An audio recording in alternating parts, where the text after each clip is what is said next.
Τα συγκεκριμένα κολλιέ και ό,τι φτιάχνω προσπαθώ να είναι οι πρώτες ύλες οι καλύτερες. Η πέρλα αυτή δεν είναι πλαστική.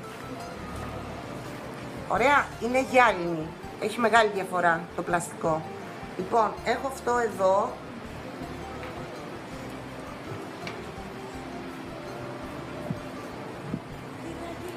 Και νομίζω ότι πρέπει να είναι και το πιο μακρύ που έχω σε πέρλα.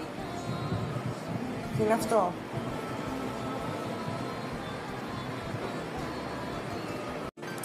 Τα συγκεκριμένα κολλιέ και ό,τι φτιάχνω προσπαθώ να είναι οι πρώτες ύλες οι καλύτερες. Η πέρλα αυτή δεν είναι πλαστική.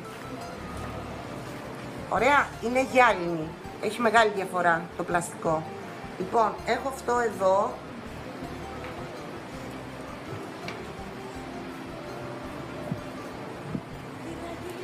Και νομίζω ότι πρέπει να είναι και το πιο μακρύ που έχω σε πέρλα. Και είναι αυτό.